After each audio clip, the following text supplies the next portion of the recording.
Gold hub తాకట్టులో ఉన్న బంగారాన్ని విడిపించి కొనబడును. అదే రోజు ఆన్లైన్ ధరకు కొని డబ్బులు ఇవ్వబడును. హాయ్ హలో నమస్తే, వెల్కమ్ టు అవర్ ఛానల్ మనం టీవీ. నేను మీ శాన్వి. ఈరోజు మనతో పాటు మన స్టూడియోలో ఉన్నారు సీనియర్ పొలిటికల్ అనలిస్ట్ అప్సాని రాజేష్ గారు. మరి ఆయనతో మాట్లాడి ప్రస్తుత రాజకీయాల గురించి తెలుసుకుందాం. హాయ్ సార్, నమస్తే.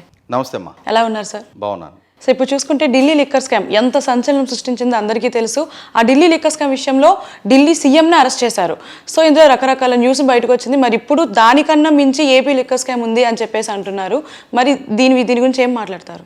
ఇక్కడ వాస్తవంగా దొరికినవాడు దొంగ, దొరకనవాడు పెద్ద మనిషి.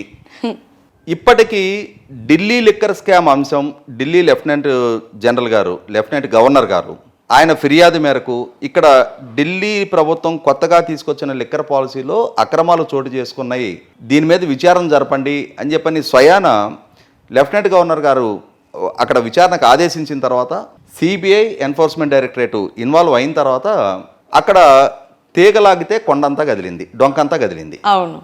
సో అంటే ఒక చిన్న అనుమానం, ఆ అనుమానం రాగానే అక్కడ అధికారులు అథారిటీసు విచారణకు ఆదేశించినాయి.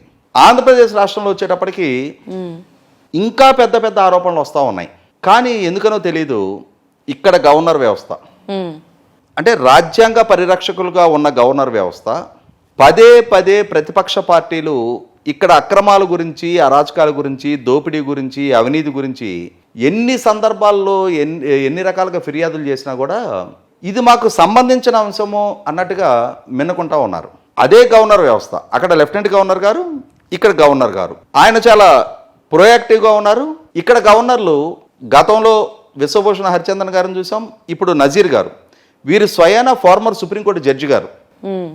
వీరు కూడా చాలా ఉదాసీనంగా ఇది మనకెందుకులే, మనం ఏదో రాజ్భవన్లో ఉన్నాం, మన దగ్గరకు వచ్చిన ఫైల్స్ మీద సంతకం చేద్దామన్న ఒక రకమైన ఉదాసీనత కనిపిస్తూ ఉంది. ఇక్కడ గమనించుకోవాల్సింది ఏంటి, అసలు ఆంధ్రప్రదేశ్ రాష్ట్రంలో మద్యం పాలసీలో, మద్యం విధి విధానాల్లో ఇక్కడ అక్రమాలు చోటు చేసుకున్నాయా లేదా, ఉత్తగా ప్రతిపక్షాలు ఆరోపణలు చేస్తున్నాయా, ఏ ఆధారాలతోటి ఇక్కడ ప్రతిపక్షాలు ఆరోపణలు చేస్తున్నాయి, ఇక్కడ నిజంగానే అక్రమాలు చోటు చేసుకున్న కనీస మాత్రపు ఆధారాలు ఈ ప్రతిపక్షాలు ఇప్పటిదాకా బయటపెట్టినయా, లేదు రాజకీయంగా ప్రత్యర్థి కాబట్టి ప్రభుత్వం మీద మసిబూసి మారేడికాయ చేసేసి ఉత్తగా నిందారోపణలు చేస్తున్నారా? సహజంగానే ఈ చర్చ జరుగుతుంది కదా. అవును.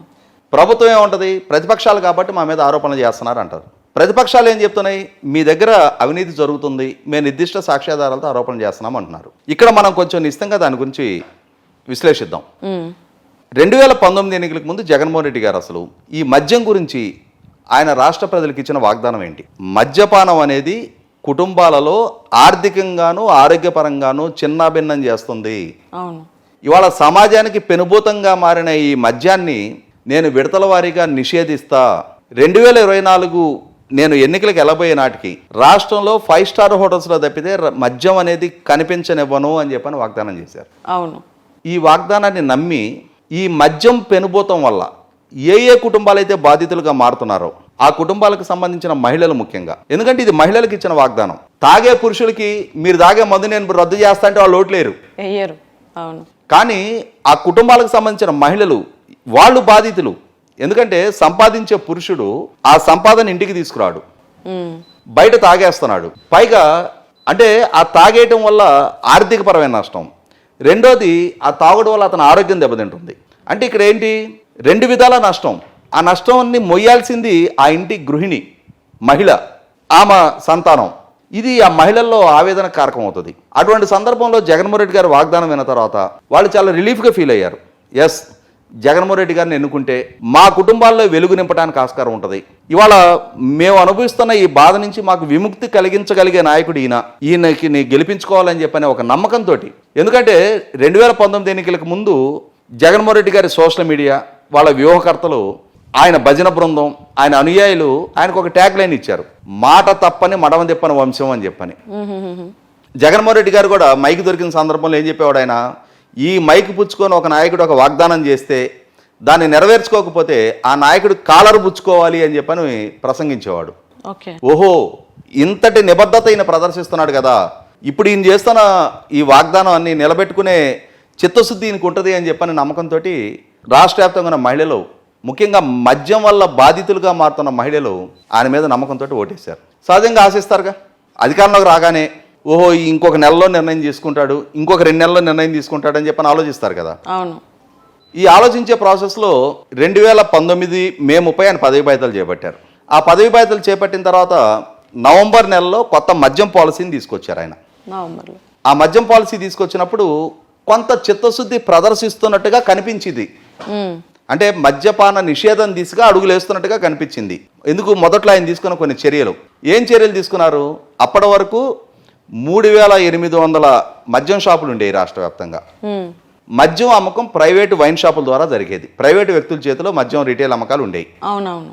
దాన్ని రద్దు చేశారు. ఆ విధానాన్ని రద్దు చేసి ఇక నుంచి మద్యం అమ్మకం ప్రభుత్వ షాపుల్లోనే జరుగుతుంది. ఈ 3800 షాపులు నేను 2900 షాపులకి తగ్గిస్తున్నా, అంటే రాష్ట్ర వ్యాప్తంగా షాపుల సంఖ్యను కుదిస్తున్నా. అదే సందర్భంలో ఈ షాపులు ఓపెన్ చేసే టైం కూడా ఉదయం 10 గంటల నుంచి సాయంత్రం 8 గంటల వరకే ఉంటుంది, అంటే నియంత్రిత టైం.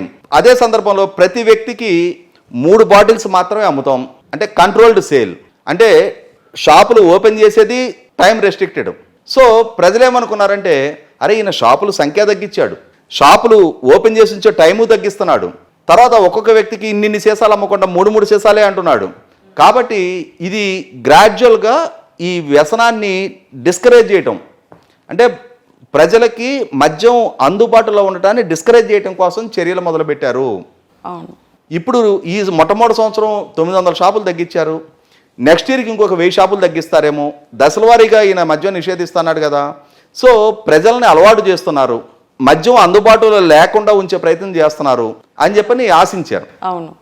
ఇక్కడ ఏం చేశాడు ఇంకొక ఎత్తు, దీంట్లో ఈ షాపుల సంఖ్యను తగ్గించి, సో ఇక్కడ ఏమైపోయింది, మద్యం అందుబాటులో ఉండటం తగ్గింది డెఫినెట్గా. ఇంకొక వినూత్నమైన నిర్ణయం తీసుకున్నాడు ఆయన. మద్యం రేటులు 70% పెంచేశారు ఒక్కసారి.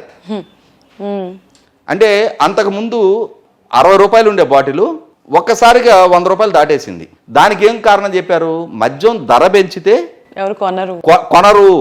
మద్యం కొనుగోలుని తగ్గించడం కోసం వాళ్ళల్లో ఆ కొనుగోలు శక్తి, అంటే డబ్బులు అదనంగా ఖర్చు పెట్టాల్సిన పరిస్థితులు ఉత్పన్నం అవుతాయి. కాబట్టి డబ్బులు ఎక్కువగా ఉన్నాడే కొంటాడు, కానీ తక్కువ ఉన్నాడు కొనకుండా ఉండటం కోసం రేటు పెంచామన్నారు. రైట్, సరే, అదొక లాజిక్ ఒప్పుకుందాం. మరి దాని మీద అయినా స్టిక్కర్ అయి ఉండాలిగా. 1 నెల 2 నెలలు గడిచేటప్పటికి వాళ్ళు రివ్యూ చేసుకున్నారు. ప్రభుత్వానికి ఆదాయం కావాలి కదా. ఏంటి ఆదాయం తక్కువ వస్తుందంటే, ఈ రేట్లు పెరిగి ఎవడు కొంటలేదు సార్. అవునవునా, సరే మళ్ళీ తగ్గించండి కొద్దిగా. ఎందుకు తగ్గించారు, ఎందుకు పెంచారు, ఎందుకు తగ్గించారు? ఇన్కమ్ తగ్గింది, ఆదాయం. అంటే మిగిలిన ప్రభుత్వాల్లాగానే జగన్మోహన్ రెడ్డి గారు కూడా ఆదాయ వనరుగానే చూశారు. ఇక్కడ ఇంకొంచెంలో ఎలాబొరేట్గా దీని మీద చర్చ చేయాల్సిన అవసరం ఉంది. ఏం చేశారు? ఈ ప్రభుత్వ ఆధ్వర్యంలోకి షాపులన్నీ తీసుకొచ్చారు కదా. అప్పటి వరకు ఆంధ్రప్రదేశ్ రాష్ట్రంలో ప్రైవేట్ రంగంలో ఉన్న షాపుల్లో చలామణిలో ఉన్న బ్రాండ్స్ ఏవి అక్కడి నుంచి కనపడవు. బ్రోరేజెస్ కార్పొరేషన్, ఏపీ బ్రోరేజెస్ కార్పొరేషన్ అని చెప్పిన ఒక కార్పొరేషన్ ఉంది. ఆ కార్పొరేషన్ ద్వారా షాపులకి మద్యం సప్లై జరుగుతుంది. అంటే డిస్టిలరీస్ నుంచి బ్రోరేజెస్ కార్పొరేషన్ ప్రొక్యూర్ చేస్తుంది, ఆ బ్రోరేజెస్ కార్పొరేషన్ నుంచి షాపులకి లిక్కర్ సప్లై జరుగుతుంది. ఈ జరిగే ప్రాసెస్లో ఏం చేశారు? పాత బ్రాండ్లు మొత్తాన్ని బ్రోరేజెస్ కార్పొరేషన్ ప్రొక్యూర్ చేయడం ఉపసంహరించుకుంది. కొత్త వినూత్నమైన బ్రాండ్లు మార్కెట్లోకి వచ్చినాయి. కొత్త డిస్టిలరీస్ ద్వారా కొత్త వ్యాపారస్తులు కొత్త బ్రాండ్లు అమల్లోకి తీసుకొచ్చారు. ఒక్క ఏపీలోనే దొరుకుతాయి ఆ బ్రాండ్లు, ఇంకా వేరే ఎక్కడా దొరకవు. ఈ తీసుకొచ్చి ఏం చేశారు? ఇక్కడ స్కామ్ జరిగిందా లేదా అంటానికి ఇక్కడ ఒక కేసు రిఫరెన్స్ చెప్పుకుందాం మనం. 2019 నవంబర్ నెలలో కొత్త మద్యం పాలసీ వచ్చింది. అప్పటి వరకు రిజిస్టర్ కూడా కాని కంపెనీ అదాన్ డిస్టిలరీస్ అనే కంపెనీ 2019 డిసెంబర్లో రిజిస్టర్ అయిన కంపెనీ అది. అంటే ప్రభుత్వం మద్యం పాలసీ అనౌన్స్ అయిన తర్వాత నెక్స్ట్ మంత్ రిజిస్టర్ అయిన కంపెనీ అది, అదాన్ డిస్టిలరీ అని చెప్పని. కాశీనాయన శ్రీనివాసులు అని ఆయన ఆ కంపెనీ ఎండి. ఇక్కడ ఈ కాశీనాయన శ్రీనివాసులు గారి నేతృత్వంలో ఉన్న అదాన్ డిస్టిలరీస్ కంపెనీకి సొంత డిస్టిలరీ కూడా లేదు. కానీ సహజంగా బ్రోరేజెస్ కార్పొరేషన్ నుంచి ఆర్డర్ ఇవ్వాలి అని అంటే, ప్రభుత్వం నుంచి ఒక కొనుగోలు ఒప్పందం జరగాలి అని అంటే వాళ్ళకి డిస్టిలరీ ఉందా లేదా, వాళ్ళకి ఎన్ని సంవత్సరాల ఎక్స్పర్టైజ్ ఉంది, ఆ బ్రాండ్లు మార్కెట్లో ఎన్ని సంవత్సరాల నుంచి అందుబాటులో ఉంటున్నాయి, ఇవన్నీ వెరిఫై చేసుకున్నాక కదా ఆర్డర్ ఇవ్వాలి. సహజంగా ప్రభుత్వం నుంచి ఒక ప్రోడక్ట్ ప్రొక్యూర్మెంట్కి ఆర్డర్ ఇస్తున్నారు అని అంటే ఫస్ట్ ఎక్స్పీరియన్స్ అండ్ ఎక్స్పర్టైజ్ పరిగణలోకి తీసుకుంటారు. అట్లాంటిది మద్యం పాలసీ అనౌన్స్ అయ్యే నాటికి రిజిస్టరే కాని కంపెనీ, దానికి సొంత డిస్టిలరీయే లేదు. ఆ కంపెనీకి మొట్టమొదటి సంవత్సరమే 1150 కోట్ల రూపాయల మద్యం కొనుగోలు ఒప్పందం ఆర్డర్స్ బ్రోవరేజెస్ కార్పొరేషన్ నుంచి ఇచ్చారు. ఓకే. ఎందుకు ఇచ్చారు? ఆ కాశీనాయన శ్రీనివాసులు వెనకున్న అసలు సిసల యజమానులు ఎవరు? ఇవాళ దగ్గుపాటి పురంధరేశ్వర గారు ఈ మధ్యకాలంలో ఆంధ్రప్రదేశ్ రాష్ట్రంలో ఉన్న డిస్టిలరీస్ బ్రోవరేజెస్ కార్పొరేషన్ దగ్గర రిజిస్టర్ అయ్యి ఉన్న బ్రాండ్లు వాటి సప్లైదారులు ఎవరని చెప్పని మొత్తం డేటాతోటి కేంద్ర ప్రభుత్వానికి ఫిర్యాదు చేయడం జరిగింది. దాంట్లో తేటతలం అయింది ఏంటి? 100% ఇవాళ డిస్టిలరీలు దాని యాజమాన్యాలు ఈ సప్లైదారులు ప్రభుత్వంతో ఒప్పందం చేసుకున్న వ్యాపారస్తులు అందరూ కూడా అధికార పార్టీ నాయకులే. అంటే ఇక్కడ ప్రభుత్వం అప్పటి వరకు అమల్లో ఉన్న బ్రాండ్ల మొత్తాన్ని కొనుగోలు నుంచి తప్పించి ఇవాళ తమకు అనుకూలురైన తమ పార్టీ నాయకులకు ఆర్థిక ప్రయోజనాలు చేకూర్చే విధంగా, అంటే ఇక్కడ నేను ఇందాక చెప్పినట్టు అదాన్ డిస్టిలరీస్ లాంటి కంపెనీలు వాళ్ళని ప్రోత్సహిస్తా వేల కోట్ల రూపాయల కొనుగోలు ఒప్పందాలు చేసుకున్నారు. దీన్ని ఏమంటారు? కుంభకోణాలు అంటారా? స్కాములు అంటారా? మాఫియా అంటారా? ఆయోచిత లబ్ధి అంటారా? ఏదైనా సరే అక్రమ మార్గంలో తన అధికారాన్ని దుర్వినియోగపరిచి ఇవాళ తమ పార్టీకి సంబంధించిన నాయకులకు ఆర్థిక ప్రయోజనాలు చేకూర్చారనేది వాస్తవం. ఇప్పుడు వస్తున్న ఆరోపణలు ఏంటి? ఇక్కడ నేను ఇందాక చెప్పినట్టుగానే ఇదే జగన్మోహన్ రెడ్డి గారు మద్య నిషేధం చేస్తానని చెప్పిన జగన్మోహన్ రెడ్డి గారు 2022 ఆగస్టు నెలలో కొత్త బార్ పాలసీ తీసుకొచ్చారు. దాని ప్రకారం బార్ లైసెన్సింగ్ పీరియడ్ 2025 ఆగస్టు వరకు ఎక్స్టెండ్ చేశారు. మీ ప్రభుత్వ టెన్యూర్ ఉండేది 2024 మే వరకు. మీరు 2025 వరకు బార్ పాలసీ ఎక్స్టెండ్ చేశారు అని అంటే మీకు మద్య నిషేధం చేసే ఆలోచన ఉందా? వీటికన్నిటికీ కన్నా ముఖ్యంగా ఏపీ స్టేట్ డెవలప్మెంట్ కార్పొరేషన్ అని చెప్పని దాని ద్వారా భవిష్యత్తు మద్యం ఆదాయం మీద జాతీయ బ్యాంకుల దగ్గర ఎస్క్రో చేసి 25,000 కోట్ల రూపాయలు అప్పు తీసుకొచ్చారు. ఏమనాలి దాన్ని? వీటికి తోడు ఏపీ బ్రోవరేజెస్ కార్పొరేషన్ దానికి ఇంకొక తప్పు చేశారు జగన్మోహన్ రెడ్డి గారు. ఒక పెద్ద తప్పు, రాజ్యాంగ ఉల్లంఘన వాస్తవంగా. అదేంటి? ఇవాళ మనకు రాజ్యాంగం ప్రకారం కేంద్ర ప్రభుత్వానికి పన్నులు వసూలు చేసుకునే హక్కు ఉంటుంది, రాష్ట్ర ప్రభుత్వానికి కొన్ని పన్నులు వసూలు చేసుకునే హక్కు ఉంటుంది. స్థానిక సంస్థలు అంటే పంచాయతీలు, మున్సిపాలిటీ లాంటి సంస్థలకి ఆస్తి పన్ను, సర్వీస్ ఛార్జీ ఇట్లాంటి కమర్షియల్ ట్యాక్స్ లాంటి కొన్ని పన్నులు వసూలు చేసుకునే హక్కులు ఉంటాయి. ఏపీ బ్రోవరేజెస్ కార్పొరేషన్ అనేది కంపెనీస్ యాక్ట్ ద్వారా ఏర్పడ్డ ఒక కార్పొరేషన్. ప్రభుత్వం ఏం చేస్తుంది? ఇప్పుడు మద్యం ద్వారా రాష్ట్ర ప్రభుత్వానికి రావాల్సిన వ్యాట్, ఆ వ్యాట్ని మద్యం పాలసీలో సవరణ చేసి ఈ వ్యాట్లో కొంత భాగాన్ని ఎడిషనల్ మార్జిన్ అని చెప్పని బ్రోవరేజెస్ కార్పొరేషన్కి ఆదాయ వనరుగా చూపిస్తున్నారు. అంటే ఇక్కడ ఏంటి? ప్రభుత్వానికి వచ్చే ప్రతి రూపాయి ఆదాయాన్ని స్టేట్ కన్సాలిడేటెడ్ ఫండ్లో చూపించాలి. చూపించిన తర్వాత అసెంబ్లీ నుంచి బడ్జెట్ ఆమోదం పొందాలి. పొందిన తర్వాత మాత్రమే ఈ రాష్ట్ర ప్రభుత్వానికైనా సరే ఖర్చు పెట్టుకోగలిగే హక్కు వస్తుంది. కానీ ఇక్కడ ఏం చేశారు?